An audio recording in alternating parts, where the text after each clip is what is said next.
Welcome back to the IMNerd podcast, guys. I'm your host, Freeway, and I'm here with my co-host, Kenny, and guest and friend of the podcast, Majora. Most recently, he was on our episode for Cyberpunk, so you guys remember him for being the hater of Cyberpunk. What you got to say for yourself, nigga? It sucks. Fucking sucks, man. He hated on the anime. My tune. No, but no, in all seriousness, guys, we're back. And this is going to be an episode where we just kind of talk as a group of friends. Like, we're just going to nerd out and have a conversation that goes in every direction. Cheyenne is one of our craziest friends. So it's true. You know, I'll say this as a precursor to this episode: the thoughts, views, and opinions that are expressed by Cheyenne are not reflective of the IMNerd podcast.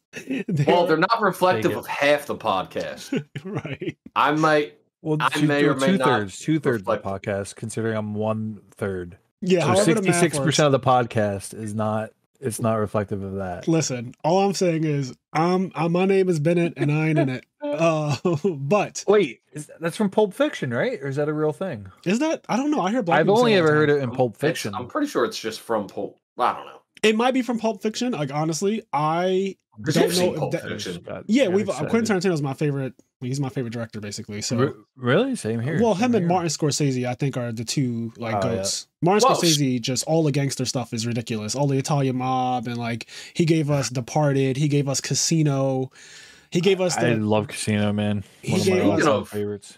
Of Quentin Tarantino, did you guys hear that he stole Django Unchained from Kanye West? Is that a rumor? That's a claim that Kanye's making. Kanye's making the claim. True. There's no fucking way it's true. That Quentin Tarantino stole Django and Unchained from Kanye West. That is ridiculous. You know what, though? So, because we do have Kanye West's picture up. If you're looking at this on Patreon, or if you're viewing a clip of this, I guess, if this episode gets clipped at some point and put on YouTube, if you're looking at the picture that we have in the background, it is Kanye West from South Park, the episode about the gay fish and all that stuff where they made fun of him. And the reason why we have that up is because Kanye has been in the news for the past several weeks, losing his fucking mind, like absolutely losing his shit, unprovoked, just saying all kinds of wild things. And, you know, cancel culture is annoying, but there was also a period in the last, I want to say, year and a half where cancel culture kind of just wasn't really working. Like, people who were being canceled, nothing really actually happened to them. However, I think that this is an instance where cancel culture is happening, and it's real. Like, he's actually being canceled right now. He's lost his. Yeah, no, it's completely real right now. So let me just break down the things that have happened in the last several weeks since he's been on his rants. He's now lost his partnership deal with Balenciaga, which is one of the biggest designer brands in the world, one of my favorite brands at that. They were working with him and The Gap to create clothes at like affordable pricing, but also with the designer quality and stuff like that. So that partnership's dead. They completely separated themselves from Kanye West. They announced that this week. He also lost his friendship and partnership with Vogue and the editor-in-chief, Anna Wintour, who's like probably the most powerful person in all of fashion in the entire world. He also, Adidas is reviewing their contract with Kanye West, they said. They're thinking about obviously ending their agreement with him and just kind of going their separate ways as well. JP Morgan, the actual bank, told him that he has a month to take all of his money out of their bank and move it elsewhere. What? What does that even mean? Is that even legal? I didn't know. It doesn't sound legal. Yeah, we're just gonna take your money. I did not know you could even do something like that. Like, I don't think no idea. It doesn't sound right. I had no idea that was a thing. I guess why not, right? Because banks aren't a government thing, right? Aren't they technically I just feel like you can't just take people's money, though. Like, hey, we're just going to take your money if you don't take it out. Thanks. Well, no. They're not taking his money. They told him he has to move his money out of the bank in a month. Like, they will no longer allow him to bank with JP Morgan for the rest of his life. They're done with Kanye West and holding his money and letting his, like, paying for things on his behalf and all that stuff. They want nothing to do with him. So when people talk about cancel culture, a lot of times it's like a bunch of bullshit, right? It's just a bunch of, you basically get memed to death for like a month, and then everyone forgets about it, and then you slowly come back into like whatever you were doing beforehand. But in the last month, I want to say that Andrew Tate, maybe 2 months, Andrew Tate and Kanye West are like actually being canceled. Like, they're actually, and like what I think cancel culture actually is anyway, is you losing the things that allow you to prosper and like your resources. Because like other than that, what else can they do? It's like if you start to lose your deals that make you money and give you your platform, if your platform is taken away from you, then that is where he's also banned off of Instagram and Twitter, by the way. So just like who Kanye is? Yeah, like he's all right. not... So real quick, I am super out of the mix. I was like, oh yeah, it's crazy, blah blah blah. Like, but he really went crazy. Well, he must have done something. Oh yeah. It's not. Yeah, it's not for nothing, of course. So Kanye. Holy shit, though, that's crazy. It kind of started a while ago. It started a month ago. I thought it started weeks ago. It actually started, I think, in September, where he had beef with some guy who owns JP Morgan, or not owns JP Morgan, but on the board of directors of JP Morgan, and he's also on the board of directors of Adidas. So he had beef with this guy at Adidas because Kanye says that I should be allowed to do whatever I want with Adidas because I'm the best thing that's ever happened to this company, and you guys should give me all the power that I asked for because you don't know what the fuck you're doing. I know what I'm doing. I'm the only reason why Adidas is even afloat. And so like he went on this rant and told just like... Real quick side note before you continue. Yep. I didn't even know Kanye was partnered with Adidas. So he's definitely not the reason why Adidas is... hold on, though. Adidas is the Yeezys, right? Yes. Yeezys are made I mean, to Adidas. be fair, though, like people fucking bust nuts over those people shoes, love the... I didn't realize that the Yeezys were part of Adidas, but Adidas itself as a... So the Yeezys make a shit ton of money. But Adidas itself as a brand does not need Kanye to stay afloat. Like Adidas is Adidas. They're like Nike. I mean, Nike's bigger. Yeah, Nike's is definitely the bigger one, but Adidas is... You are right. Adidas is Adidas. And of course, Adidas did grow more popular because of Kanye, but they're not in existence or remaining afloat only because of Kanye. Like Adidas is just a household brand that everyone knows about and people just buy it because it's been around for so long. Yeah. They provide quality shoes. Like I'd argue Run DMC did more for Adidas. Like that's what, because at least they had a song where they're talking about Adidas themselves, and it is synonymous. Adidas is synonymous with Run DMC, but it's also in modern day it is synonymous with Kanye. So obviously, me being someone who's really big into fashion, I will say like Adidas is not... I wouldn't say that they're afloat because of Kanye, but they are definitely very, very, very, very popular because of the Yeezy sneaker and just how much that sneaker has proliferated, especially the 350 V2s and stuff like that have come out in like 2016. And that sneaker was really big, the Wave Runners and a lot of the other things that I'm sure you guys see. You guys see kids wearing these Yeezys all the time, like, even if you don't really know much about like fashion and stuff like that. It's like something you see in Cyberpunk. They're like fucking pieces of old car tire with like fabric on the top. It's you see Yeezys all the time. So he has done a lot for Adidas, but it's that level of hubris that Kanye has, that ego that makes it where he feels like he should just be in control of everything. Like he's a control freak. He's like a narcissist. I almost think I don't even think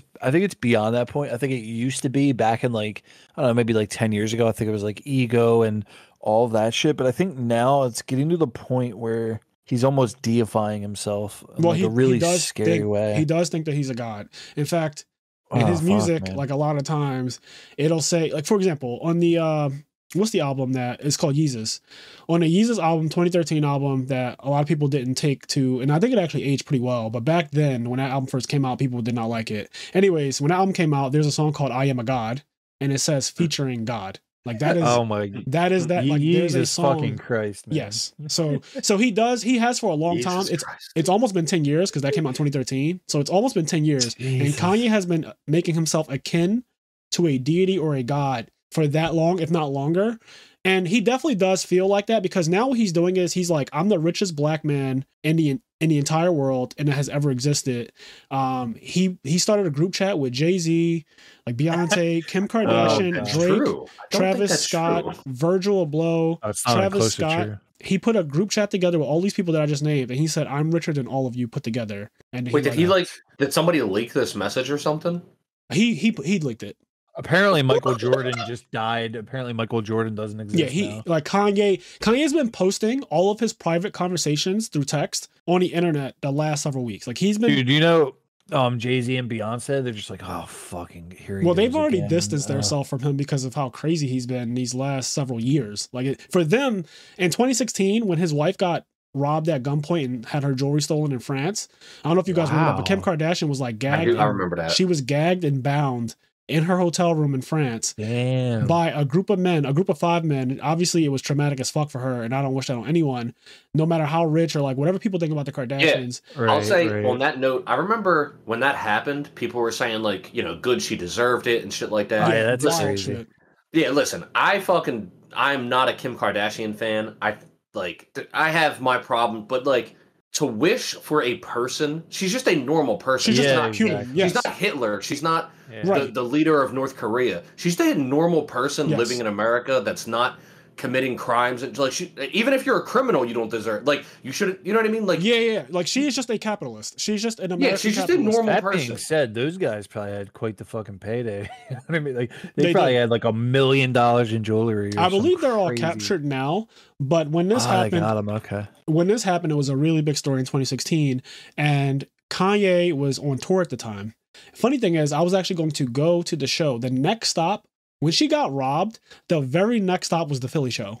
She got real robbed. quick. It says according to that, they stole 10 million in jewelry from her. I'm not surprised. It's a $4 million engagement ring. That's just the ring he imagine gave to her. You have to like you live in some form of a fucking bubble when you're walking around with a fucking $4 million on your finger. Like that I don't think there's a human on earth that should do that. I mean, a lot of humans do that or drive in things that are worth the equivalent. And I guess you're right. That is just the world we live in with the super wealthy. These people we're talking about are billionaires. Like Kim and Kanye are both billionaire status. So they have extreme wealth, and that is a topic in itself. Like the distribution of wealth in this conversation, like the distribution of wealth in this country is awful. I think it's one of the saddest things that we actually have to ever experience, is just the fact that like people can have a $4 million ring on their finger and people are literally starving at the same time, right? Like in the same country, and in the same state. Like she lives in California, and California has some of the biggest poverty like dude, Skid Row. Yeah, it's Skid crazy. Row is like a fucking homeless people. Like I don't know if you guys know how the crime rate in Cali is right now, but they're just constantly suffering from robberies, home invasions, people run into jewelry stores, and just like I just watched a video this morning when I woke up on Instagram of kids running into a jewelry store in a shopping plaza and putting like guns in everyone's face, including the customers and the people behind the counters, and like smashing all of the glasses open and just like stealing all of the jewelry that they can. And, what do they call it? A flash mob? That is not a flash mob. That is just armed robbery. No. But have you heard of the flash mob thing that they call it a flash mob? But it's like they'll have like secret text group, and they'll be like, hey, like at this time we're all gonna go to this place. We lived through that you remember back in like 2009, like to teach me how to jerk era. There was the flash mobs in Philly too. I don't know if you remember, but that like they used to flash mob South Street and shit like that. It was only like time. When they did that, they would rob stuff on South Street. Yes, they would fucking go in and damage property. That was what they did. But they would, but not all the time. Sometimes they would just show up and jerk for 10 minutes. Yes, sometimes they would just show up. What are we talking? Are you talking about they would jerk their dick? They were jerking. No. It was a dance. It's a dance called the jerk. I would like to do that. If you guys would, if anybody in the podcast wants to do like we all get together and go to Center City and just kind of like 30 of us. They can't stop all of us. Cheyenne wants to be part of a flash mob that flashes everybody. Like he wants to be part of a real. We all go in with trench coats. We go in like Inspector Gadget trench coats. He wants to be in the Flash Mafia. Like, this is so chaotic already. It's so like chaotic. 100 of us. Like 100 of us. Like surely one of us is getting free. All right, let's back up a lot here. So we were talking about Kanye being removed from like JP Morgan the bank, and you were like, I don't know if that's legal. Like Kenny was saying, and then we're talking about Flash Mafia. It's great. Yeah. Hey, on that note of surely one of us will get away, I want to say that's a mindset that used to be true, but that mindset, especially after like what happened, the Capitol riot, it's not really true anymore. It's not people really went, true. People with getting away with it because they can't catch us all. Yo, I think that was the first. Got a lot of them. It's so true, dude. I think that's the first big time in American history. January 6th was. I think it's the very first time where like, oh, we're getting all of you. Like that was like, no, like those people have been going to jail. We were getting you. Like like all of them, dude. Yes, I keep seeing, every other day they're like, oh no. I was about to say every other day I see a headline of another person from the fucking January 6th shit going to prison. Yeah. So yeah, that shit did not They pan out. did like the Cheyenne like flash mob thing. Like they can't get all of us. Surely one of our dicks will be exposed, and like they just got them all. In 2016, the next stop when Kim got robbed was actually Philly. I was going to go to my first ever Kanye concert in 2016, and I'm so fucking sick because right after that, I feel like he was just never the same. Right after that is when he went to the whole glory hallelujah, like I'm a saved man. I'm now all about like Jesus, and all his music was like no cursing and all about like the Lord and stuff like that. And I can't really vibe with that kind of music. Like you have to be in a mood to listen to gospel music. So he started making gospel music after that, and it just really sucked because the Kanye that I wanted to go see was, you know, the one from the first 5 albums, like My Beautiful Dark Twisted Fantasy, College Dropout, Graduation. Like I wanted to see that Kanye in concert, and like 808s and Heartbreaks Kanye, like even Yeezus Kanye, The Life of Pablo Kanye. And then I ended up, by the next time he hasn't actually done a tour since 2016, honestly. Like he has not toured. He's been doing Sunday service years ago. He was doing that every Sunday where like people would show up and praise the Lord together with him. He would like remix old songs that were provocative and change the lyrics so that they were like all about God. So I could not get down with anything that Kanye's been doing these last couple years, because on top of having just mental breakdowns, he also just switched his entire music style. And he also said, I will never perform my secular music again. Like I'm done. Like all of my old catalog, like you will never see me perform that. So to me, that was like one of the biggest blows, because Kanye used to be one of my favorite people. He used to be my favorite artist. And now he's just like out of his fucking mind. And I like, he's not even the same person anymore. It's just too much. I want to say that very early on in us doing this podcast, we did a Kanye West episode where we defended a lot of like the craziness of Kanye West, and we talked about a lot of different stuff. And I stand by most of the stuff I said in that episode, because I was viewing him through a lens, and I still think all that stuff is true. I just think as time has gone on, he's progressively gotten worse. I think ultimately the problem still is, sadly, that he has a severe mental illness that he isn't. I don't know if he's not taking it seriously, or if he's not getting the right amount of help, or whatever, but I think that's now progressed, and it's like he's spiraling. Yeah, like it's like we're watching someone have a breakdown in public view. Like he's being interviewed constantly by all these news outlets because it's great for views. But they love it. He's spiraling in front of the world. Yeah, like for me, like I'm pretty out of the mix with like rap in general. Like I'm not the biggest fan. Like I like a lot of the like 90s shit and like early 2000s, but like the first Kanye album, I listened to that shit a lot. And then I kind of just fell out of it. And I think like maybe like 10 years ago, or like whenever, when all this shit started happening, I was like who fucking cares about this guy? Like why are people paying attention? I still feel that way. But now it's getting to the point where like I'm getting older, and I feel like he doesn't have anybody in his life that keeps him in check. Like the Kardashians are probably like, oh my God, I didn't want to fucking deal with this. Well, and they just like that is correct. They, you know what I mean? But like, you know what it is? Like he doesn't have like his boys. Like he needs his boys from Chicago. So let me explain what's actually going on here, Cheyenne, because for people who are listening, and you guys also might not know what has been going on, because I don't assume that everyone is paying attention to like Kanye West all over their feeds. On all of my social media accounts, though, Kanye has pretty much taken over the news. Like he's just the most dominant thing in the news right now, which is what he wants. He likes attention. But you're saying that like he doesn't have anyone around him to help him, and I agree. The problem is though, and this is where it's gotten bad, he's so rich now, right? And he's so egotistical and narcissistic that when somebody goes against him or tries, and just cuts him out, he immediately cuts them out. And like it's not, he doesn't cut them out mildly. It's very vicious the way he does it. Like for example, Kid Cudi and him had a falling out like 2 months ago, and he just went on social media and just attacked this man's mental health. He like said he said your music has been trashed for fucking years. You're a worse version of me. Like he went in, mind you, this is one of his closest said friends. This to Kid Cudi online, like for everyone to see it. Man. He blatantly just attacked this man, and Kanye has a cult like following, you know that. So if Kanye attacks somebody, what do you think happens with his fan base? So then at Kid Cudi's next appearance at Rolling Loud, people were throwing water bottles at Kid Cudi in the name of Kanye, basically. Jesus. Like, I mean, he did not as bad, but like when he when he was on that one podcast, Drink Champs, with Noriega. The one recently? There was one this week. I won't say, okay, so not that one. I'm talking about, this was months ago. Yeah. But he was on there and he said, like, Big Sean was the worst decision he's ever made in his life. So that's a great example.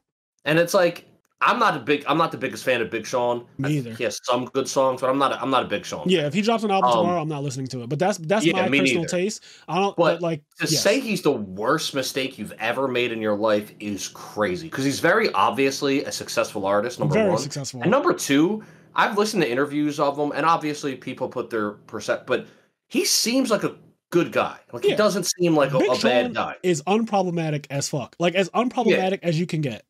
And Kanye publicly attacked Big Sean, but all Big Sean ever did was be like, hey man, I just really want you to get some help. Like, I know you've been going through a lot.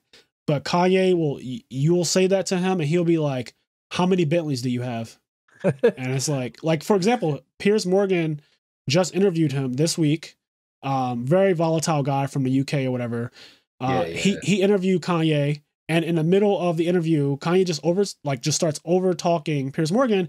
And I hate Piers Morgan. Like, he's a terrible human being, but Kanye starts over talking him. And then on top of that, he starts just blatantly disrespecting him, calling him boy, which is it's kind of like white people used to say that to black people as a racist thing. So Kanye is like Kanye's trying to take it back and like call Piers Morgan a boy, which I was really afraid in that moment, because I'm like, yo, if he says that back to you, it's going to be so fucking bad. So it's like almost baiting him. But obviously Piers Morgan didn't play along with that game. But Kanye was just being really, really mean and vicious for no reason. Like, somebody's just trying to interview you, ask you questions. And he's like, how rich are you? He's very defensive, I think. Like, I've seen interviews like, they're like, you don't have the answer, Sway. Yep. Like, he has like these, like whenever he gets into that mode, I think I've done it a lot in my past. I try not to do it anymore. I 100% have done that before. And that's what... Yeah, but like just naturally defensive over shit that like... I 100% used to be very similar to that. Like very egotistical. And I talked about it on this podcast. Like any amount of success, I think human beings are just not capable of really handling it. If I'm being completely honest, I think that some of us are better attuned to it than others. Right. I do not think... there's no playbook for being as famous and rich as Kanye. It should not be a thing. And like, so we're like fucking 500 years removed from shitting in huts and like beating things with sticks and shit. Now there's like, he's like, oh, I have $50 billion. I'm Bill Gates. I have fucking $50 billion. I can do anything. I can talk to anyone. I have access to anything. It's just, and everyone in the world wants a piece of moment with me. Yeah, his ego has gotten so big. You can't stop that. That if you do not agree with everything he says, you not only get thrown out of his like circle, but you also get attacked publicly online, so that then you get cyberbullied following that. And it's just an entire cycle of this. But the biggest thing that has happened to him that has made him lose his shit, and it's the craziest thing, is that his wife divorced him. Okay. Oh, yeah. I thought you were going to bring up the clothing thing. No, it's not. Like, the clothing thing is one thing. The recent one. We will get to that too. Like the White Lives Matter shirt and everything. We'll get to that. Yeah. But like, whoa, what? Yeah, we'll get to that. Just wait, Sean. Give me a second. I'm working here. Boy. Give me a second. So before we even get into that, where this all went wrong was Kim was like, I can no longer deal with you as a person. Right? Because like, imagine living with this kind of person, right? Like, imagine this being the father of your 4 children. They have 4 kids together. He lost his trophy wife. That's a lot of kids. He lost his wife. 4 kids. They have North, South, East, and West. Yeah, I was just gonna say something like that. So they have 4 kids together, and he is being divorced. She's like, I don't want to be with you anymore. You need to get help. You're out of control. Like, you're saying things that are just gonna put our family in danger, because you know, if you upset the wrong kind of people, like obviously people want to cause harm to you and stuff. So she was like afraid. And then he started attacking her. He started calling her mom Hitler. He called her mom a slave owner, and just started saying all these crazy things about Kim, like his actual wife, and then all of their family. And it's like, okay, but you were for us like literally a couple months ago when everything was fine. Like, you were completely for us for the last 10 years of we've been together. Everything was fine. But now all of a sudden, like, that we don't want to be a part of you anymore because you're just too erratic, and we want you to get help, and you refuse to take your medication. You refuse to get help. Now we're the devil. We're like slave owners. The house is a plantation. We take black men, and like, it's like Get Out. He compared them to the movie Get Out and all this other stuff. I will say this. I will say this. I won't make all those comparisons, but I do think Kris Jenner is probably the devil. But I give her credit for being a fucking hustler. She was like, "Listen here, Kim, you're gonna get on the cover of Playboy magazine. You're gonna make this family rich." Like, I'll give Kris Jenner for just. I give her the credit of being like, "All right, you little bitch, we're gonna make this money." Like, that would be my favorite way in the world, though, to say to somebody, like, if you were to say, like, oh fuck, I don't even know how I could word this without. If you were to say to somebody that maybe like they were a certain form of an uncle, right? Yep. Like, oh, I feel like, yeah, I can fill in all the spots for you if need. Okay, all right.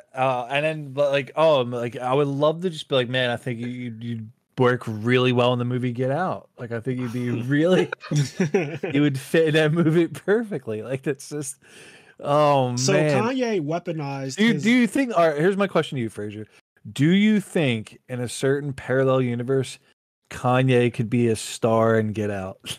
Yes, 100%.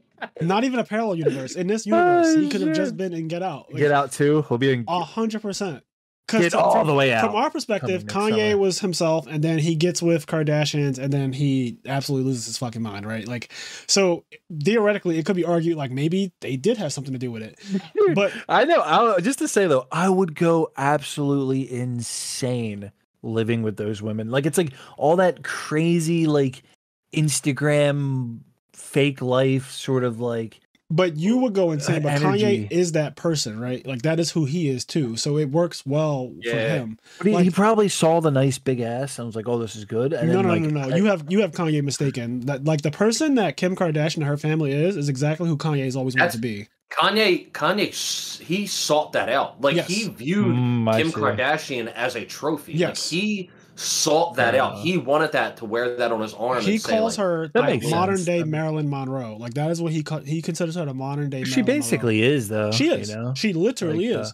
So anyway, she has to be one of the most, in terms of like social media presence. She's probably the most famous woman. Maybe no, she is the most famous woman in the world. It's still so bizarre to me. Like, I don't fucking. Kim Kardashian is the most famous woman in the entire world. That is a fact. Yeah, that's weird though, right? I want to say this. So Kim, like, everything that's going on, she's divorced him. But then after that, like, Kanye was like, okay, if you don't want to be with me, then I'm just going to start fucking on all these Instagram models. So every other week, Kanye was just spotted with like all of these different women. And after a while, Kim was like, okay, I can play this game too. So she ends up getting with his friend, Pete Davidson. I don't know if you know who Pete Davidson is, but he's from like Saturday Night Live. I only know him because he's able to get with like all these like famous ass ladies. He has a roster. That guy has. Yeah, he's got a roster going. Apparently, he has a really big dick. So and this is relevant. Because I don't think he's funny at all. This is relevant though. So here where I'm going with this. So he doesn't have a big dick. Watch his stand-up special. He talks about this. He says Ariana Grande just has little hands. She thought his dick was. It's just a normal dick. Was it good, Kenny? The stand-up special?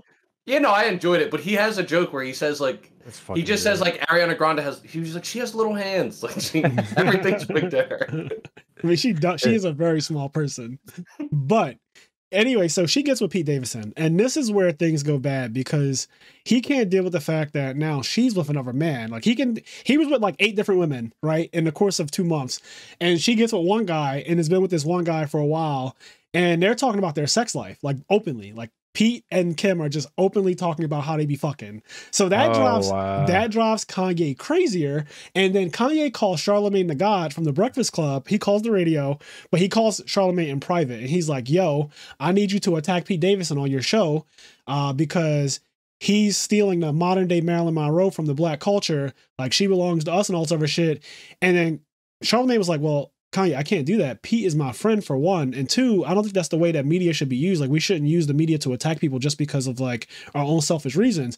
And Kanye was like, motherfucker, this white boy with a 10-inch dick is fucking my wife and you won't help me? This fucking white boy with a 10-inch dick is fucking my wife and you claim you're from the culture?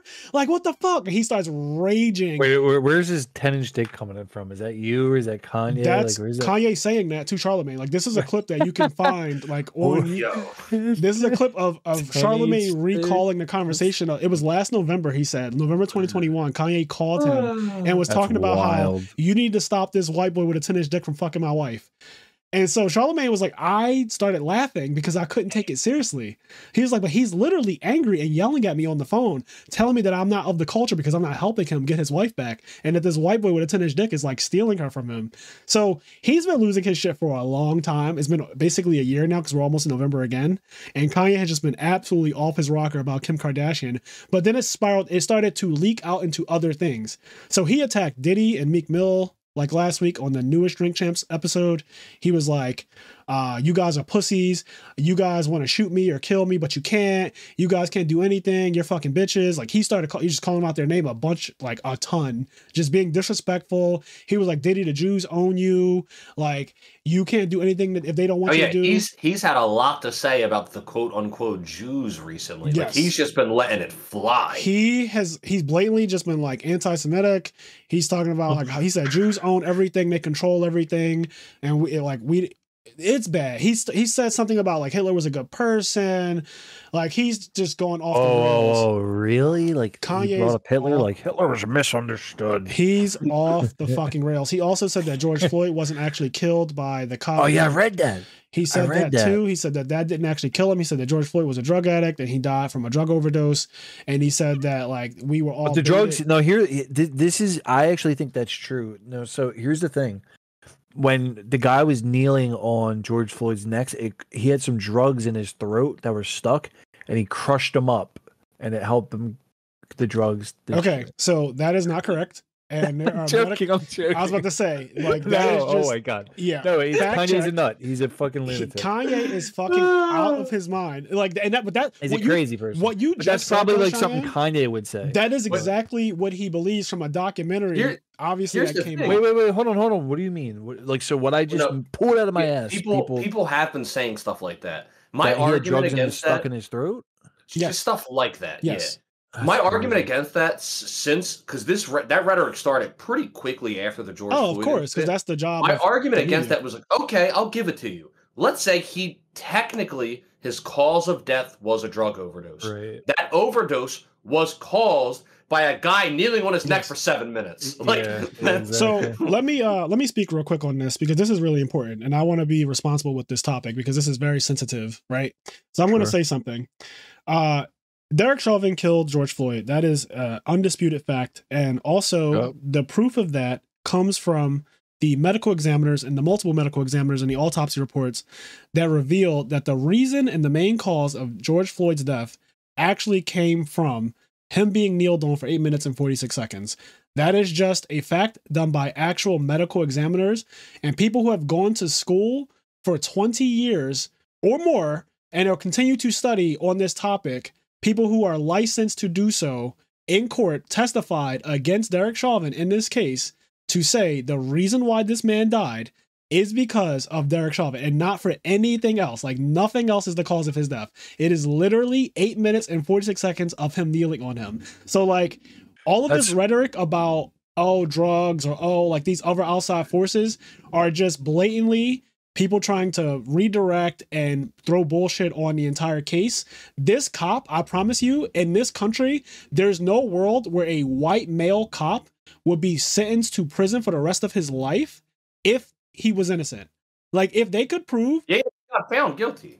This guy is serving the rest of his life in prison, basically. Like, I want to say if that wasn't the case, this country would not have convicted a police officer. This country almost never convicts police officers. That is also a fact. The conviction of police officers is like less than 1%.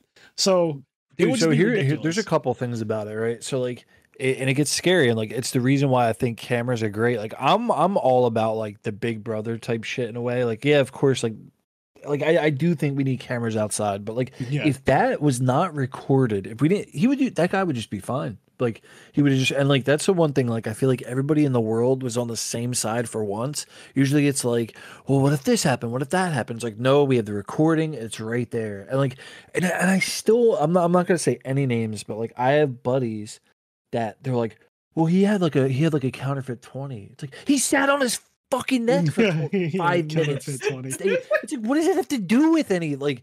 Yeah, okay, it's so insane. You know, it was almost like the logic was like, it's just this logic. Well, the logic is always, and it frustrates mischief. me.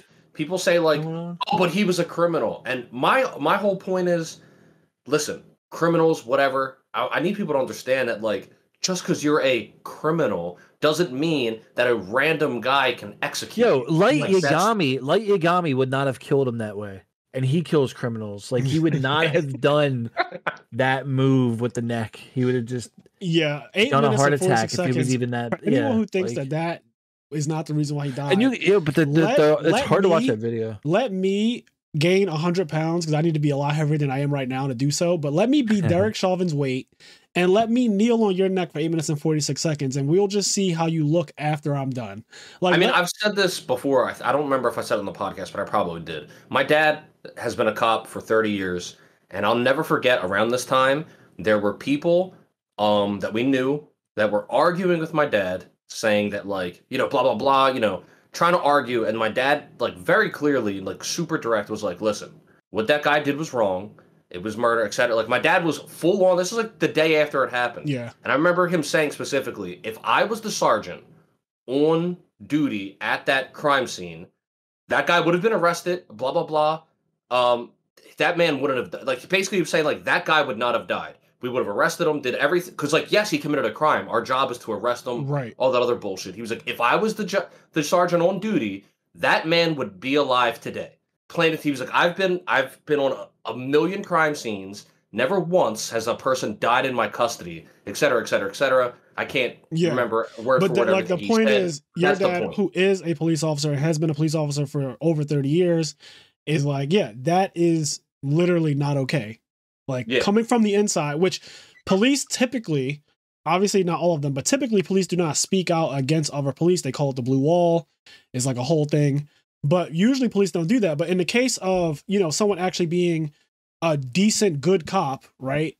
Like they will. And those people obviously aren't liked very much. And they're like considered whistleblowers or like, oh, you went against the force and all this other stuff. But like wrong is wrong. At the end of the day, the problem is like wrong is wrong in every community in the world. I don't care what community you belong to. I don't care what it is. I'm not even going to start naming all of them, but any community in the world, and I stand on this, you need to hold yourselves accountable. Like we all just need to hold ourselves accountable. Every community, every single one needs to just hold your people accountable. It doesn't make sense to have communities where the idea is we're allowed to do anything and we'll be backed by our community no matter what we do. Because that just perpetuates and proliferates toxic nonsense like this. Like this is some toxic nonsense where like, you know, police officers trying to defend like this practice or like anyone trying to defend this practice, right? Like it's not just police officers. A lot of police officers spoke out about this.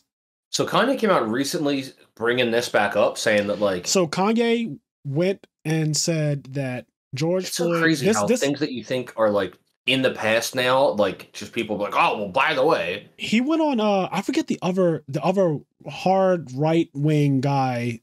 I think his name starts with a T or something like that. I forget his name, but he went on Tucker Carlson. He went on Tucker Carlson's show this week. This is all very recent, the stuff I'm talking about. It's within the last 14 days. But this week he went on Tucker Carlson and he said, you know, the reason why he died. No, I think this was on Nori. I think this was on the Drink Champs podcast. He said this, or maybe he said it on both. The point is what Kanye said, and like I watched it for myself, and I've watched so much media that involves him just saying wild shit this week that like that's the reason why we're talking about it. But he said that his knee wasn't even on him like that. Like he didn't even die from that. He really died from like fentanyl, and then it's like that whole like just. Again, redirection, trying to misdirect people and trying to put that out there into the media. But it's so weird because Kanye is now being sued by the parents of George Floyd for saying that because, again, it is a proven fact that is not the reason why he died. Like, George Floyd did not die. Yeah, I guess. Because he... I love how, like, people are like, all autopsies, all this, all that. It's like, dude, if you watch the video, you can just see him. Yeah, like, we don't even need... We don't even need... It's like literally like watching like an ISIS beheading video, and you're like, I'm going to go out on a limb. I'm going to go out on a limb, boys, and say, I think he got his head cut off. When it first happened, I actually watched the video. I fucking cried because Like me being black and like all what the kind shit of that cry was was going on. it? Was it like a couple tears? Was it No, like a sob? it was like an angry cry. Like just so like pissed. I just can't believe that this is happening, because I've seen, Yeah. for better or for worse, the internet has shown a lot of murders captured on video lately. Like in the last several years, that's just been a thing on social media where people die and like people record it. Like people pull out their phones and record other people being killed. And there used to be a subreddit Weird. called "Watch People Die." Yeah, I remember And that. it was literally a subreddit of clips of literally people dying. Luckily, that subreddit was banned. I definitely don't think that should be a subreddit. It should not. But there was a subreddit that was about just watching clips of people dying. Yeah, like when I was younger, like I could sort of look at that shit. I can't look at anything like that anymore. Yeah, I just don't have it in I me. remember seeing like the beheading video, the most popular beheading video of the guy in Afghanistan, I think it was, or whatever, and you know, him being decapitated, stuff like that when I was younger, and all those clips going around in high school and stuff like that. It's not for us to see that type of thing. Like we become desensitized over time from it. And I hadn't seen anything like that in a while. So when I watched the George Floyd thing, I was like, holy shit, this is traumatic as hell. Like this is actually, it's crazy to watch. Like this is a crazy thing that I should not be seeing, but I'm watching because I want to understand why people are burning cities down and why they're rioting and why they're going crazy about this. And it's because obviously the justice system at first tried to play a nasty game with the black community and be like, oh no, he didn't die because of the police officer. And immediately that was the wrong approach. And everyone just started destroying everything. White people included. Like they just started destroying everything. They're like, we will burn this fucking country to the ground if you try to lie to us. There's a video. We all watched and saw it. Like you cannot lie to our faces. We fucking watched this guy kill this man and you're telling us that it didn't happen. So we're going to burn everything. And I was like, holy shit. But yeah, 2020 was wild. It was a wild time. But Kanye has been rejecting that is actual fact. So now he has a $250 million lawsuit placed against him by the parents of George Floyd. It sounds like a similar situation to like the Alex Jones thing that's been happening, where he's being sued by Sandy Hook. He owes like $1 billion or something. Yeah, it's like he lost one of them. There's another lawsuit. Oh shit, there's more. Now. Yeah. No, he lost one because even in the video, I know everybody watched like the Johnny Depp Amber Heard trial. Yes. Yeah, that was and huge. Like there was comedy in there, but I think because the Alex Jones trial came in after that, and maybe it's just not as popular. Guys, you're missing out on some good comedy there too. There is comedy in that trial with the shit with Alex. There's a clip and like basically there's a day where Alex Jones like didn't come to court because he was sick or something, and so while he's not in court, and like it was okay, like it wasn't like he had to come to court that day, but while he's not in court claiming to be sick, right? They're at court doing things.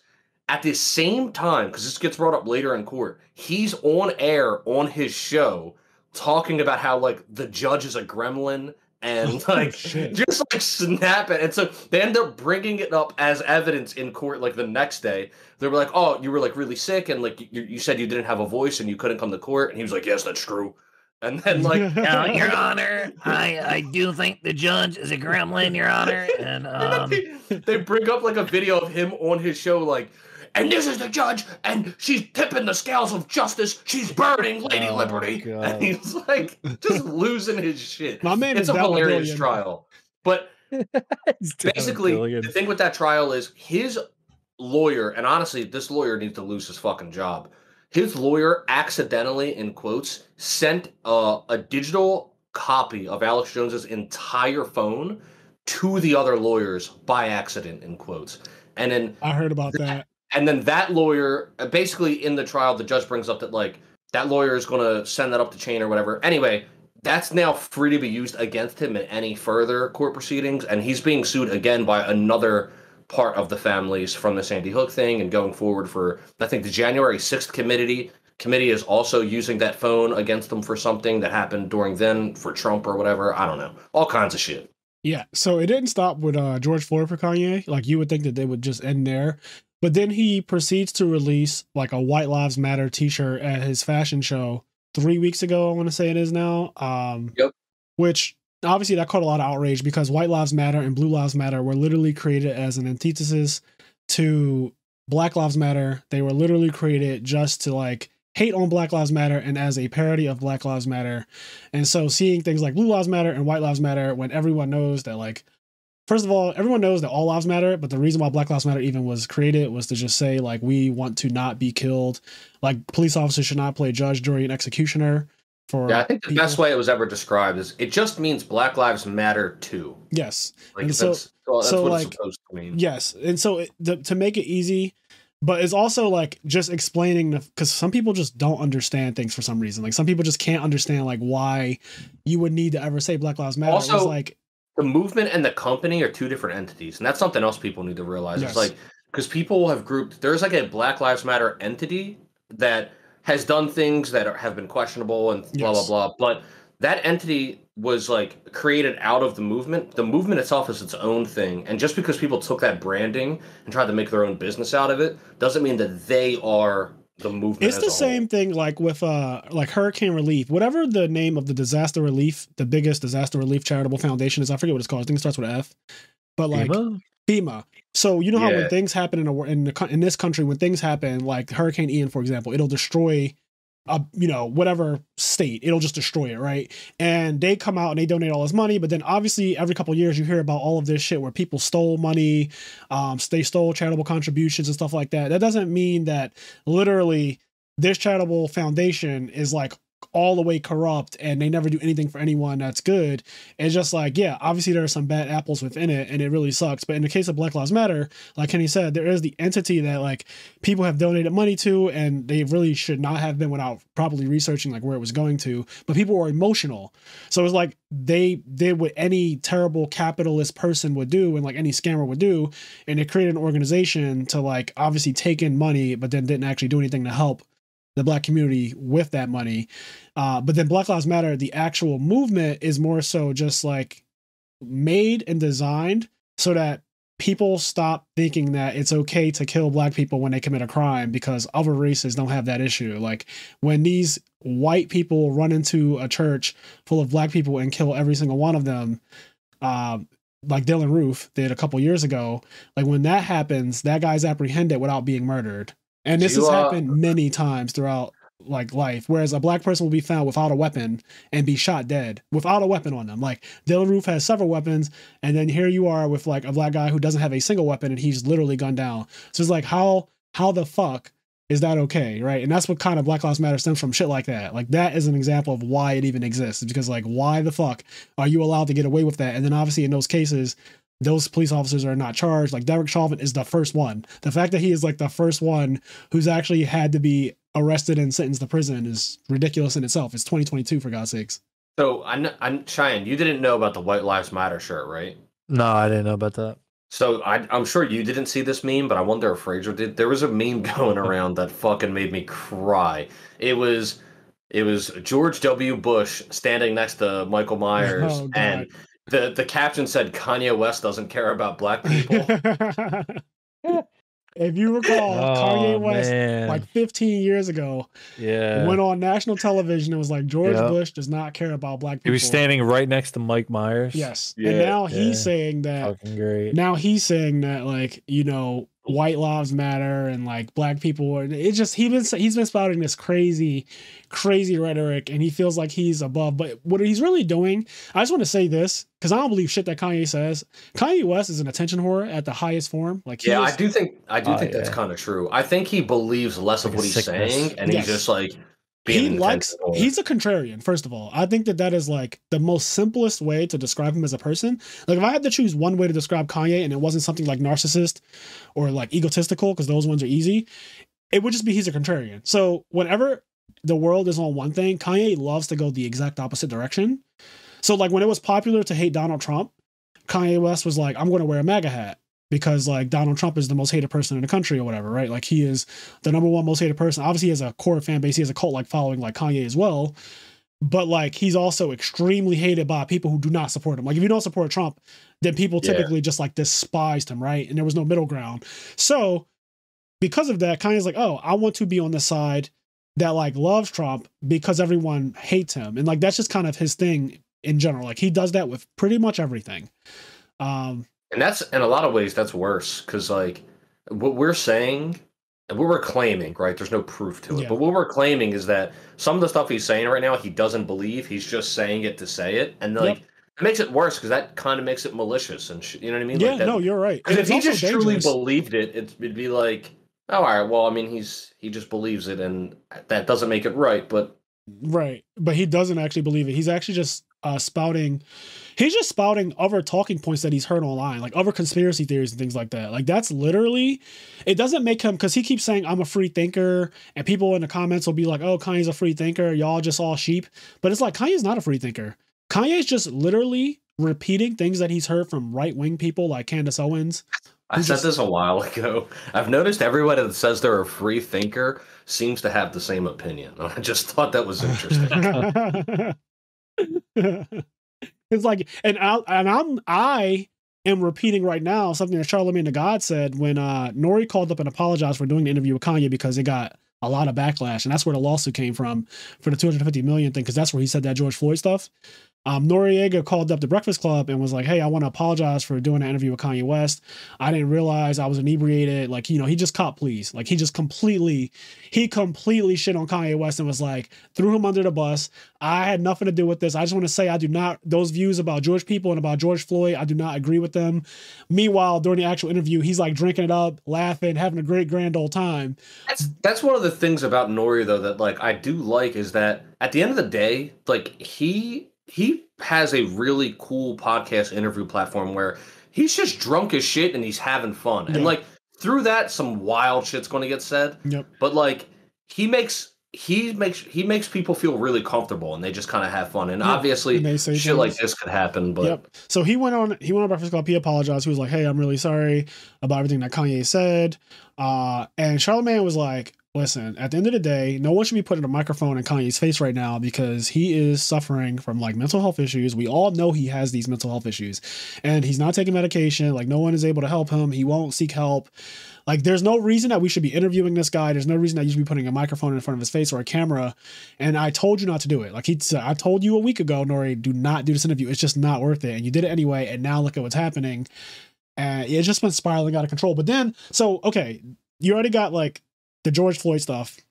And you got like the White Lives Matter shirt. I don't even really care about the fucking White Lives Matter shirt because that's a rant, and it's really obnoxious that he would even create something like that because it's just unnecessary.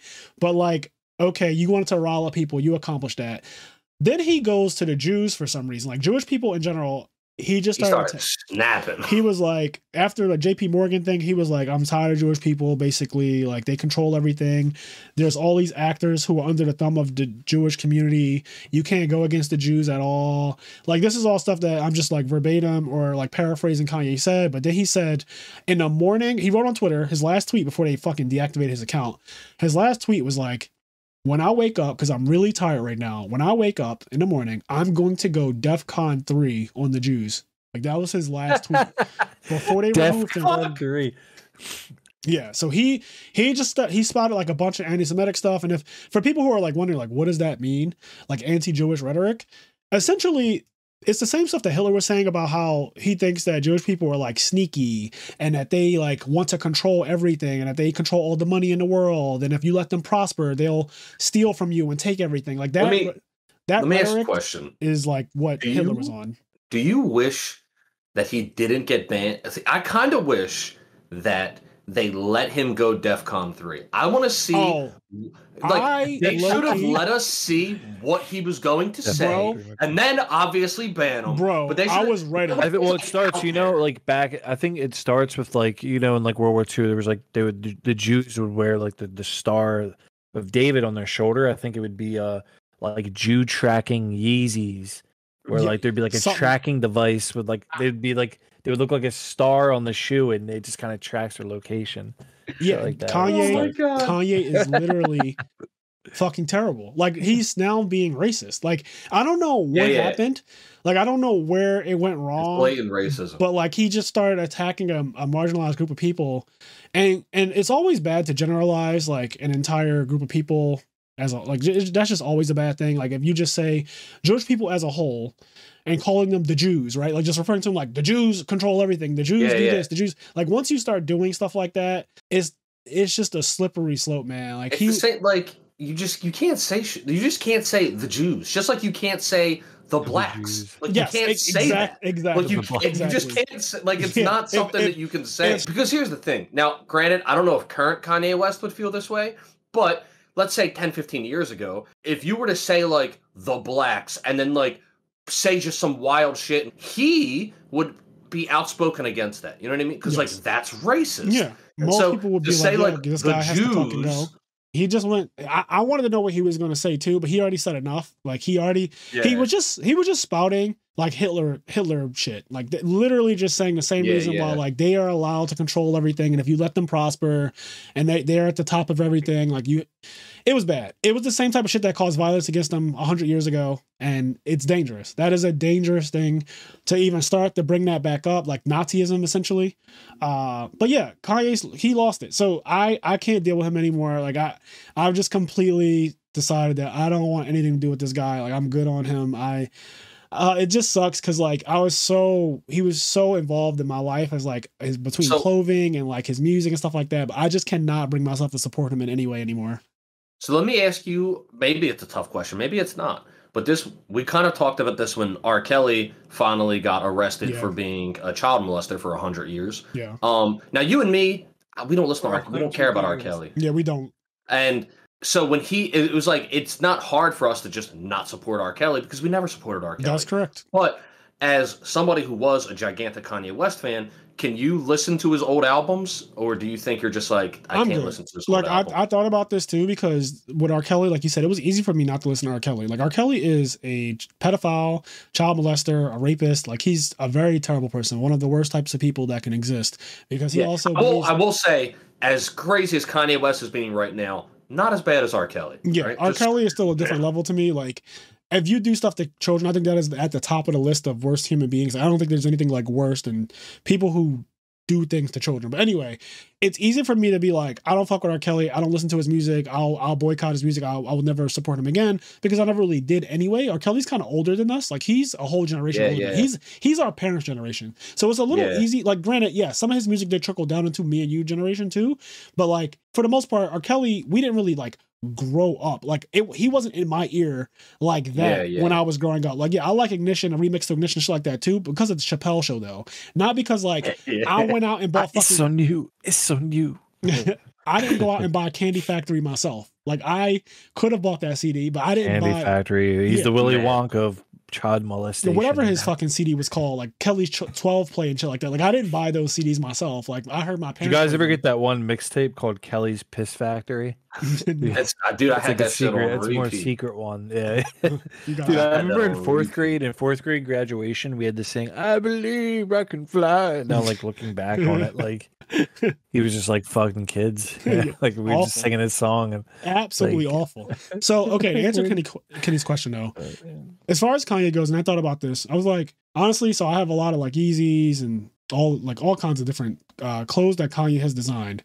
But I've decided that I just want to completely separate myself, because I don't think it's going to get any better. Like I just don't I have gotten to the point where I've given Kanye chances, because years ago he said some shit about slavery was a choice, and like I forgave him for that, because I was like, I think that there's a chance that like he didn't mean it like that. And I've given him chances. So this is not like a one and done kind of deal. It's like I've been trying to deal with this guy and like give him chances. But I think now I'm realizing that he's willing to do anything if he doesn't get his way. Like if Kim doesn't take him back, or if people like Charlamagne the God don't attack Pete Davidson, or like anything that happens, if he doesn't get his way, he just lashes out and says crazy shit. And I can't stand behind a person who's literally willing to put other communities at risk, like literally saying like Nazism and anti-Semitic things and like racist things, and even saying things against black people too. Like obviously that shit really affects us too. Like he's basically coming off as a self-hating black person, which is the worst kind of person too. And it's just like, I can't deal with any of that. Like all of this, basically he's a fucking Uncle Ruckus. Like I can't deal. Like I cannot deal. So I'm good. I saw like a meme. Anything. I saw a meme of somebody just like making Kanye West's face like Uncle Ruckus's face. Yeah, because that's essentially what he's doing now. He's like been blatantly attacking the black community. And it's just so weird, because I know he's planning to run for president in like 2 years or whatever. And he's going to run on a platform as the same as Donald Trump, like basically running on hatred. Like he's going to run on hatred. So he's already trying to. I know what the play is. Like the play is he's garnering a fan base because what he's saying. Oh, okay, something must be going on with like sports teams. I hear like people yelling outside. Anyway, holy shit! I literally, dude, we barely heard that. Yeah. That was Phillies, crazy. I'm guessing, I'm not watching the game at the moment, but they're very close to going to the World Series. Yeah, they were one game maybe away. They just won. Well, that would be wild. Did they really? No, they are 3-2 now, I guess. No, wait. No. The score is 3-2. Bottom of the seventh. The score, the score is 3-2. Okay. But they are 3-1. So if they win one more game, they will be in the World Series. Anyways, so when it comes to Kanye, like spotting his like very dangerous rhetoric and just being self-hating and going against black people, I realized what he's doing in my head. I think the play is just, I'm going to get a fan base like Donald Trump's, because a lot of people agree with the stuff that he's saying. Like, of course, he's speaking to a certain group of people in this country. Like the stuff that he says, people like there's a group of people who actually like that. The same people who voted for Trump, like they agree with a lot of things that Kanye is saying. Like some people believe that like George Floyd deserved to die and that he didn't die by Derek Chauvin's hands, like, or in this case, knees. So like people actually believe that type of stuff that he's saying. And so they will rally behind him. So when he runs for president, like that is kind of the play. That's the goal. Is to I think his VP is going to be Candace Owens. I 100% think that. so they can ruckus out together. You say that, but they're best friends right now. Like they are literally best friends. It's so crazy how like I think all like the free thinkers think alike. When if you hit your head really hard in the cartoon, like your soul leaves your body. Yeah, I swear, like a 78, like she must have hit her head near like a 78-year-old white man. Because like I've never seen somebody's views align so hard with like.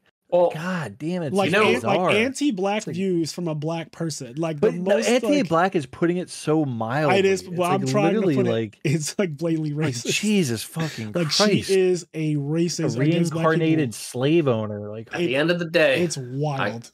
I guess she's a capitalist first. She's making a lot of money. She is. We were talking to Gary about this. We don't really know if there's like an Asian American out there who blatantly just hates their own community and is willing to attack their own community for the sake of money and just like developing a fan base. But we were telling Gary, who is Asian, that if he were to do so, there is a market for it, unfortunately. And we were saying it like, obviously this is all hyperbole, right? Because like we don't actually want anyone to do something like this.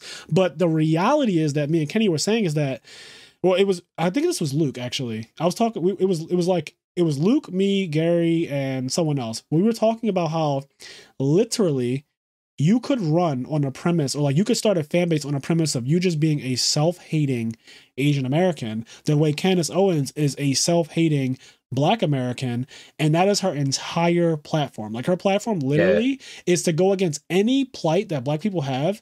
She just takes it and like attacks the community, like the Black community. Like we're responsible for everything wrong with us. You know, one reason why I think like it would probably be successful, but it's not going to be as successful with Black people, or like as she is with Black people, or with white people. My bad. Yeah. I think like the reason it's so like it's because it's so fucking explosive, and like the Asian thing, like Asians have been getting like a lot of shit over COVID for whatever reason. Yeah, well, Donald Trump started that. Goes, who made that? Donald Trump proliferated that as well. Like the China virus and stuff like that. Like for that reason though, like that I think that let's say like there was an Asian that did the whole Candace Owens thing. I don't think it could be as big. It wouldn't the be history as big. Isn't nearly as strong. I was going to say like Black people. Like, you are correct. The reason why it wouldn't be as big is because this country has a specific history with Black and white people. That has gone back. Like there is a history with Asians, but that most of the Asian racism comes from the older. Like it didn't pass down. Like there, because if you talk to like older generation people, like. They still have some Asian hate, like Vietnam War era. Like, like my grandfather fought in the Vietnam War, so there are definitely things that like that if you fought in the war against a specific demographic of people, definitely your views would be skewed from my Black ass who just grew up in a world where like I really haven't faced it passed down as much. Like there's not that much people honestly until like COVID, because now it like re-sparked a lot of Asian hate from a lot of people, but before that, it's just something that I think was mostly in like the older people. Yes, and again, I just want to throw this out there, like that the reason why that shit really resurfaced is because Trump went the president of the United States, the president of the fucking the leader of the free world, went on his platform, went on his rallies, and started to attack Asian people. Like that fucking happened. Like, I do not want that to be missed in this. Like, that is a thing.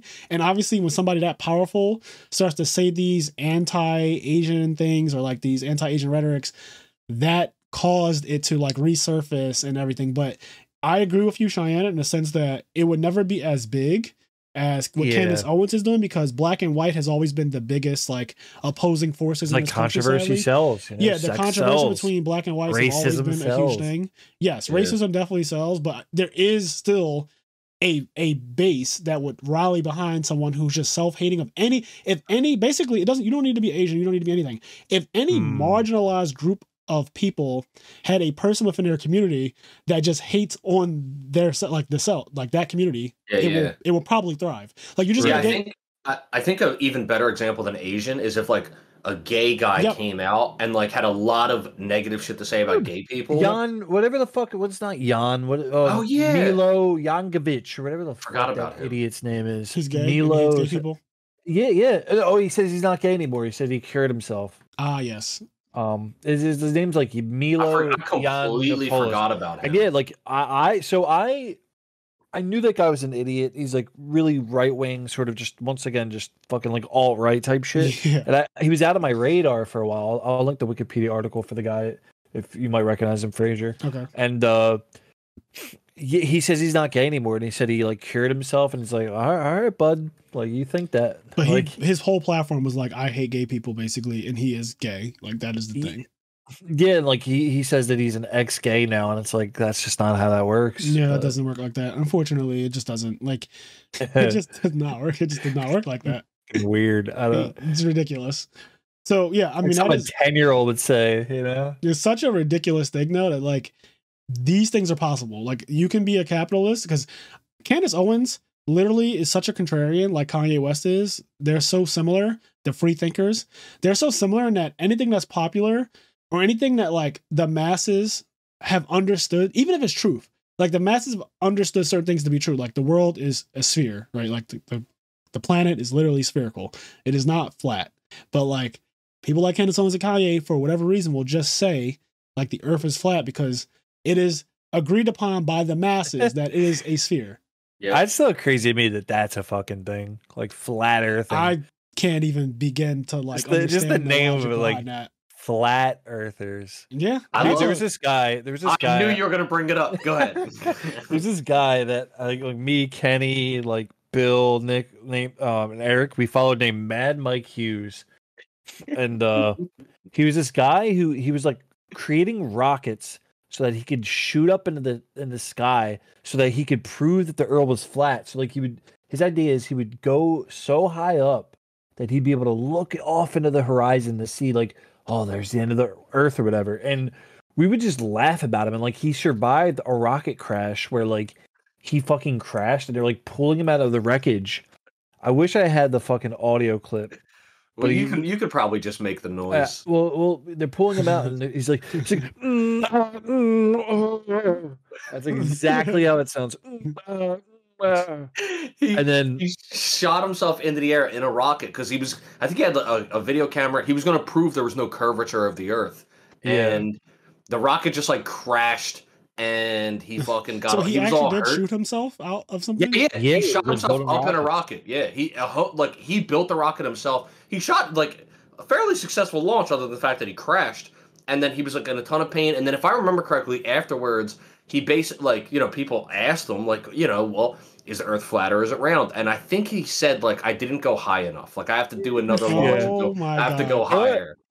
So like we love this guy. We followed him because we thought he was fucking hilarious for like a while, and then tragically, not long ago, he the Rocket Man took his final rocket adventure into the great beyond, and he died doing his stupid little fucking rocket thing. Oh wait, so like, he killed himself accidentally? Yeah, but it was crazy because like this guy was put on Earth just for us. Like, just for our little enjoyments of him doing his stupid bullshit. And, like, I'm surprised he survived the first time. You guys said he has survived rocket crashes. That's wild. But eventually died. It's fucking nuts. Like that is wild. Oh man. And yeah. Dear God. Well, I just do you think I love him. Did we get everything on the Kanye front? Yeah, out? I think we're done with that topic. Like basically, Kanye's a nut job. We all know. But that. before we end it though, look at the shoes I linked. So like I saw his them. shoes, No, it's like I can't tell the difference if that's like if you told me that was an Aliens crossover shoe from the movie Alien, I'd be like, yeah, it is. So they're called the H.R. Geiger. Is that what they're called? Like no, H.R. Geiger is the guy who does the art for Alien. H.R. Geiger is the guy that does the art for Alien. I got so confused. But like, if you told me like H.R. Geiger made those fucking shoes, I'd be like, yeah, yup. Those are Yeezys. Sure did. And for people listening, because they don't have the visual of this, they specifically the model is called foam runners. So if you guys know what the Yeezy foam runners are, that's what is on the screen right now as far as what we're looking at. And then if you look up H.R. Geiger Alien, you'll see that it's the same picture. Yeah, see, it's pretty much. So I mean, they probably are inspired. Dude, that video I linked though, that's the video that I edited out the clip. So go to So if you want to look up Mad Mike Hughes and his rocket launch and crash, you can go on YouTube and look up Mad Mike Hughes rocket jump. Yeah, and at like 40 seconds, if you guys just listen at 40 seconds, the noise he makes as they pull him out, we fucking quoted that so many times. Just the way it's the way he sounds, man. Oh, I kind of remember this guy. I think I've seen him before. Just because, like, you got it, like this man built a rocket and shot himself. I'm impressed by the fact that he built a rocket. You gotta give him credit. He believed in flat Earth, but you gotta give him credit. Like the man built a rocket. Yeah, it is true. It is true. Fraser, did you hear him at 45 seconds? Yeah, no, I got to that part. Yeah, they pulled him out, and he. We just thought it was so great the way he survived. I'm still. So he survived this adventure, but he died this like next couple adventures. So I guess also this guy's outrageously rich too, right? Like I'm to understand that this guy maybe probably. I don't know. I don't know smart. his background other than that he's a flat earther and he builds rocket ships. Yeah. I don't know anything else. But anyway, to transition before we started talking about before the podcast, me and Cheyenne were briefly talking about Bleach. Yeah. And I was just telling him how we watched the new season of Bleach and I'm kind of excited for it and I'm rereading. So yesterday at work, and I've been working all the Phillies games at the bar and, fucking watching the Phillies. I don't tend to watch sports unless I'm kind of forced to at a sports bar. Mm-hmm. And I've been entertained by the games. They've been good games. But I've also just been reading Bleach on my phone. As I said, I was going to reread all of Bleach to like get re-caught up to where the anime is and all that shit. But anyway, we were just like talking about Bleach. And I think Cheyenne had a couple things he wanted to talk about in terms of Bleach. Oh, I mean, it just brings me back. Like, I remember I had a buddy in high school. I met in high school. And this is like back in the day before you could super legally download things, and I remember he would lend me like a fucking PSP with like the smallest memory card, and we would have like 10 episodes on the PSP, and I would just kind of like lay in bed and watch them on a PSP. Dude, I remember it was probably like, I don't know, like 2004 or something. Yep, just same time. Do you guys remember the feeling of just holding like a PSP and like watching shit on it? The original PSP, the fat one. Dude, yeah, it like blew my fucking mind. Like, yeah, it was just, I thought it was the craziest shit ever because the screen of a PSP was huge. Yeah, back in the day, back in the day, it was the biggest screen of all time. It was like, this is fucking massive. Like, I mean, even now, right? Yeah, even now, I could think be remembering incorrectly. Look, a PSP screen's probably comparable, if not still bigger than typical phone screens, right? No, I don't think it's as big. So my phone, I have the iPhone 14 Pro Max, and it is fucking huge. Like this thing is. Okay. I don't think that the screen of a PSP is as big as the phone I'm holding up right now. Yeah, no way, Kenny. This screen is, I think, 6.7 inches or something like that. I think this is the size of the screen. The screen is fucking huge, but Kenny is not wrong in the sense that it is a big screen. Like for all intents and purposes, in 2004. When iPods were like popping, the screen. Yeah, I mean, it's at least 4.3 inches. Okay, so what were you gonna say? Is it at least what? It is at least an HD aspect ratio. Yes. Well, HD starts at 720, so I don't even think it was 720 back then.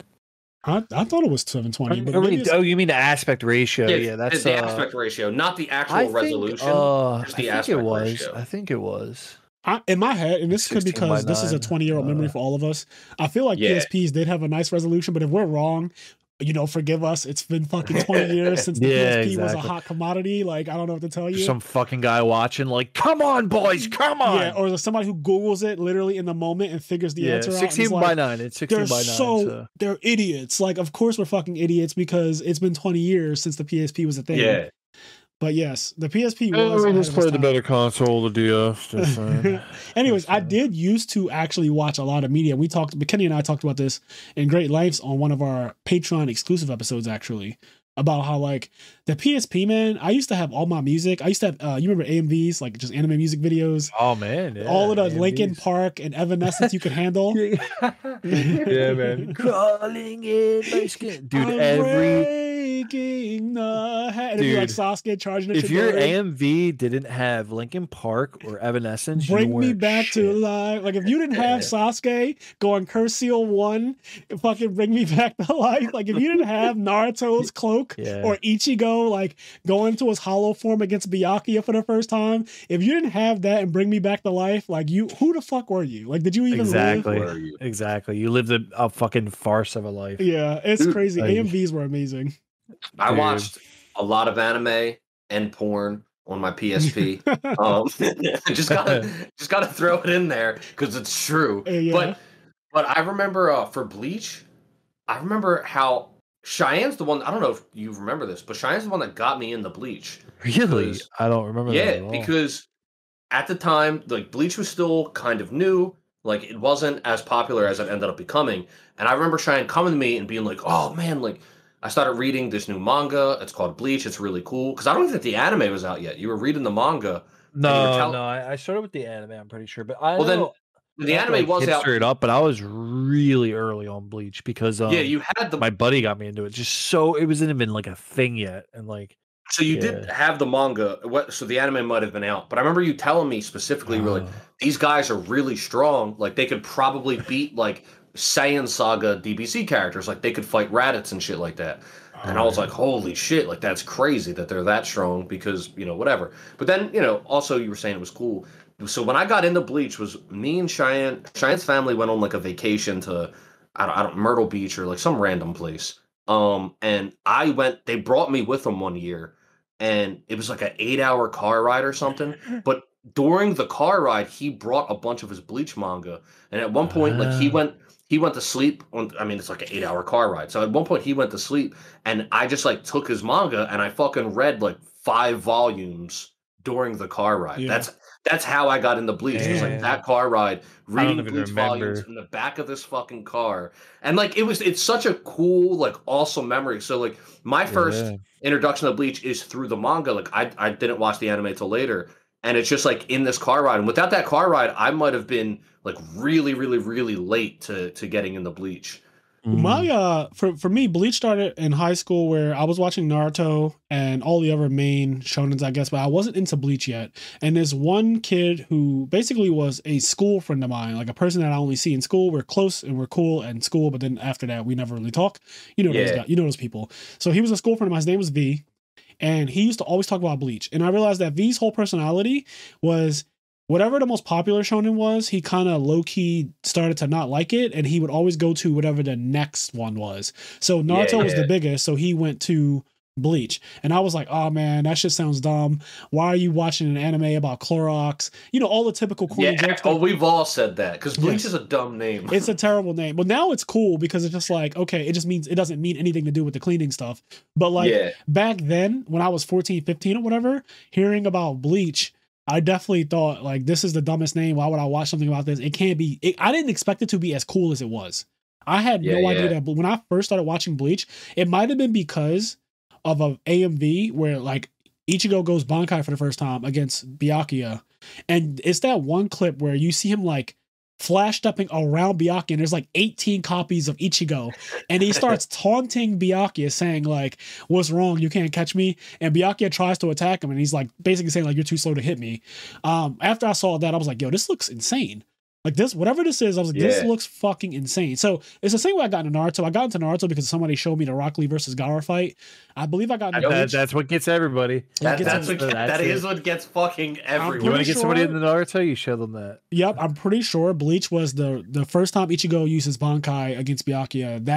That is the first thing that I ever That's saw. the Rock Lee versus Gaara. That is for the Bleach. equivalent. It's actually considered, like when you look at YouTube videos like top 10 Bleach fights, that is always in the top 10 somewhere. Usually high too, like usually top 3, and sometimes number 1.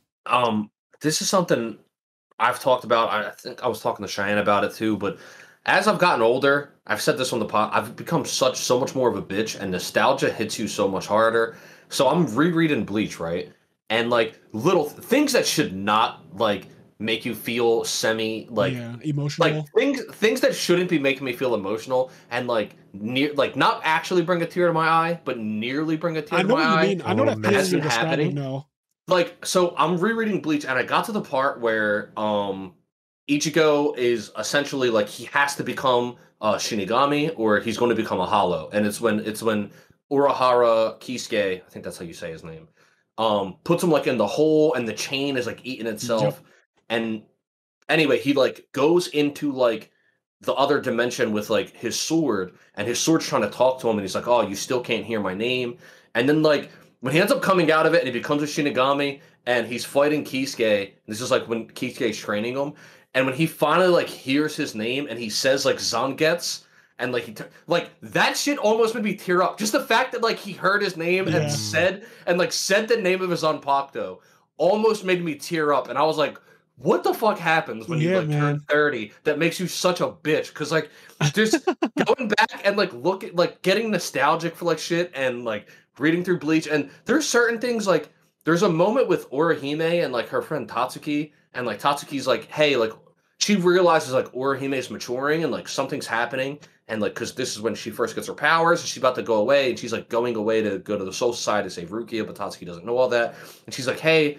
And she has like a flashback about how she's like always protected and defended her. And she's like, hey, like Orihime, just like don't go too far away, or like don't forget it. She says something, and like Orihime tries to like console her. Like that shit got to me. Like I was like, God damn it. I remember those emotional school episodes in Bleach that I at that time being younger, I didn't really appreciate.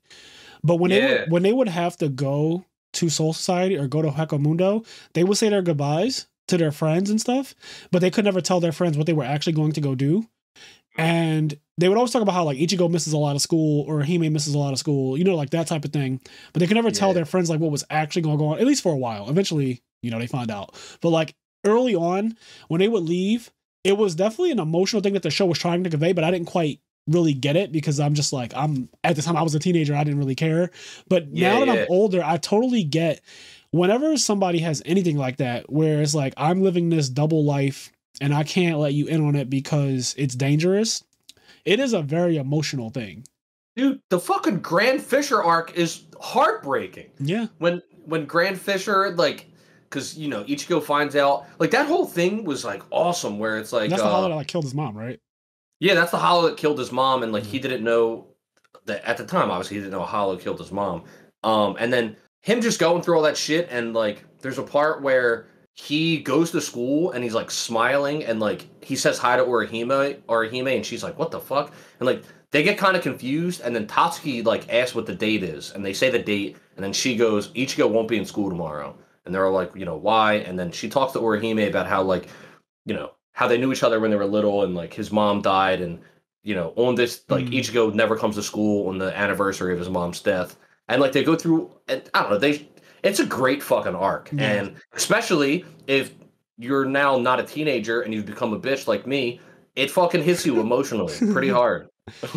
Yeah, Bleach. And so about the whole power scaling thing that was brought up earlier, you said Cheyenne was talking about how like these people are pretty powerful, like they could do stuff against Saiyan Saga characters. And I agree. And even back then, one of my first things about Bleach that I used to say was, there are not many anime that I've ever seen, obviously, that are anywhere near close to Dragon Ball Z character power levels, right? Like, I usually just tell people, just don't.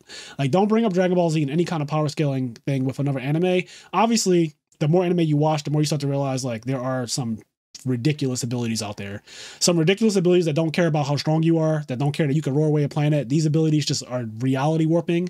But Bleach, when I first was watching it and I started to see how powerful the characters were, I was like, oh, these guys are the closest thing to Dragon Ball Z out of every anime that I had seen at the time. Like, for me, who used to only watch action anime, like, I literally would only watch anime that was action, right? So, like, if it wasn't, like, I wouldn't watch Death Note when I was a teenager. I did not see Death Note as a teenager because I just was not interested in that. How old were you when you first saw Death Note? In my 20s. Really? Yes. Damn, that's crazy. I did not like Death Note because I met Kenny when I was 20 years old. So like I met Kenny when I was 20 years old. And when I met Kenny, I remember saying, like, at that time I still had that logic. I was like, I don't like anime if it's not action. Like I remember that. I was saying that years ago. So like my whole thing was, at the time when I met Kenny, I still wasn't a big Death Note fan or anything like that. Which is crazy to think about now because it's literally my favorite anime of all time. Yeah, it's pretty much mine as well. Like, not counting like DBZ, like Death Note is pretty much my favorite anime as well. I think Death Note is absolutely insane. I think the only thing close to it, the only thing close to it, and I've been saying this a lot too, is like Attack on Titan. If Attack on Titan ends well in January, when Attack on Titan airs and ends in like March or whatever, if it ends well, it will be my number one. Because Attack on Titan's story is just that fucking absurd. It's getting boosted up a bit. It's Attack on Titan actually gets better when you go back from the beginning and watch it, because things that happen later on actually make sense of a lot of things that happened earlier. So it progressively is getting better as a whole story the more you watch it, which is making it even more high on my radar. But anyway, that's not the point. On that note of Attack on Titan, fucking one of the coolest things ever happened. Couple weeks ago, I went to my brother-in-law's bachelor party, right? My sister's husband. So we go to their bachelor party. It's in Florida. And other than myself, I meet like a bunch of guys. They're all like nobody I knew other than my brother-in-law. There's one other guy that throughout the weekend I realized also liked anime. And he was like so happy to like meet me. And we were talking. He was like, dude, like none of my friends like anime. Like you see, like these are my friends. Like none of them are into anime. None of them are into this shit. Like it's so cool to meet somebody that is also into anime and have somebody to talk about it with. And so me and him are talking about anime a bunch, right? Over this weekend, we actually get Raj, who's the name of my brother-in-law, we get him to watch Attack on Titan, and we also get like 3 or 4 other people in the room to sit down and watch Attack on Titan. And they were all just like hating on it. They did not want to watch it. But we kind of just like got it to happen. Since then, since like we've all come home from Florida, they have all continued to watch Attack on Titan. And they've like would hit me up or text me being like, you know, what, like how, because like they all watched it on Netflix, but Netflix I think only has season 1 or something like that. And so in order to see season 2, they were like, where can I find season 2? Like blah blah blah. And like 3 or 4 people that have never watched the anime has been like in the anime. Raj, who's never watched the anime, has hit me up being like, he just saw shit that happened in Attack on Titan. He was like, dog, I needed to talk to somebody, and like called me, and he was like. And he's talking like, fucking Levi? Fucking Captain Levi? And he's like snapping. And it's just so cool to see somebody like in their late 20s. Has no idea what 30s, anime is. Yep. Who just has no idea what anime is, get exposed to it, and start losing their fucking shit. So, it's been awesome. Attack on Titan's correct. But yes, when it comes to like power scaling, I generally think it's taboo to bring up DBZ. But when I was first watching Bleach in my teenage years, certain things make Bleach characters really powerful. The first thing that I always say is that the characters in that show fly like it's nothing. Like flying is just a thing that everyone who fights in that show can just do. They can just. It's a normal thing for them to. They naturally walk on air. Is also canonically a fact that they can't even be seen by regular people. Like Bleach characters, if they were to go against other universes like that, if you don't have some kind of sensory ability, thank God, like most animes just do actually. But like if you don't have some sensory ability, you actually can't even interact with a Shinigami.